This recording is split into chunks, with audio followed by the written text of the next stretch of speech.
Madam Speaker, at this time I yield the balance of my time to the gentlelady from California, who is a member of the Armed Services Committee and chairman of the Strategic Forces Subcommittee, Mrs. Tauscher, and I ask unanimous consent that she be allowed to control the time from this moment.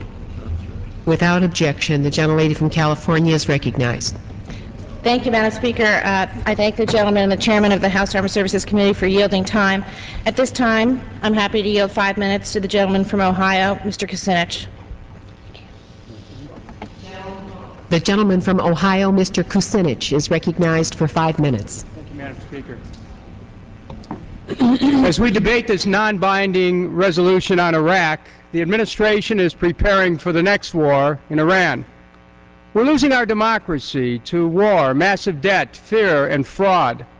The American people need Congress to surge towards the Constitution, surge towards the truth. Now, some call this resolution a first step. I would like to believe that Congress will respond to the will of the American people expressed in the November election. They expect us to take real action to assert our constitutional power, to take America out of Iraq by refusing to provide any more funding for the war. That is our right. That is our duty. We have a duty to restrain an administration which is conducting an illegal war. We have a duty to hold to a constitutional accounting a president and a vice president who led us into a war based on lies. I led the effort against the Iraq war resolution. With unanimous consent, I asked to put into the record an analysis of the President's war resolution, which was given to members of Congress back in October of 2002. In the record. It pointed out that there was no proof that Iraq had weapons of mass destruction, anything to do with 9/11, anything to do with al-Qaeda's role in 9/11. It is not as if Congress had no idea the war was based on untruths.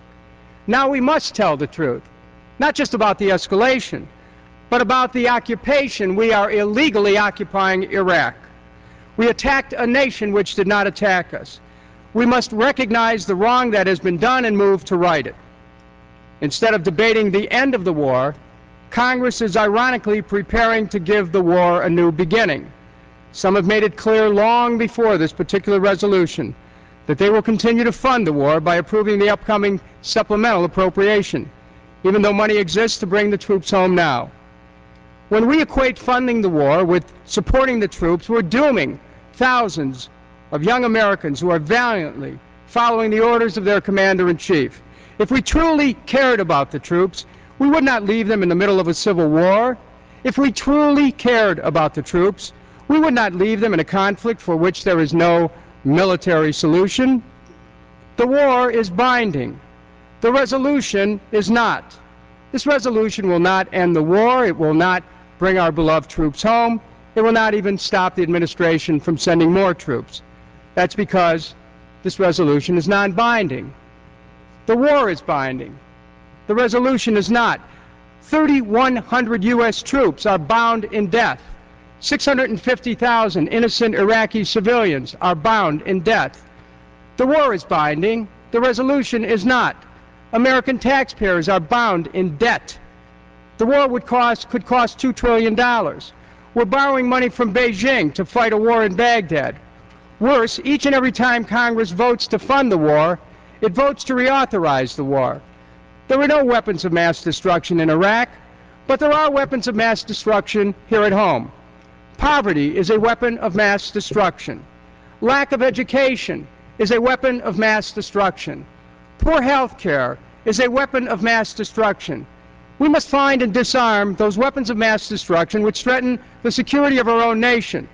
But Congress must first take responsibility.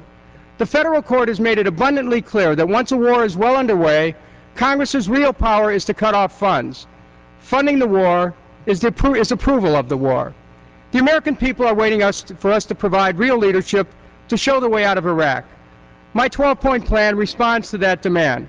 This plan, drafted with the help of experts in international peacekeeping, specialists with the UN experience, and veteran military advisors, creates a peace process which will enable our troops to come home and stabilize Iraq. Here are the elements of the Kucinich plan. First, Congress must deny more funds, any more funds for the war. Second, the President will have to call the troops home, close the bases, and end the occupation. Third, a parallel peace process, which brings in international peacekeepers, must begin.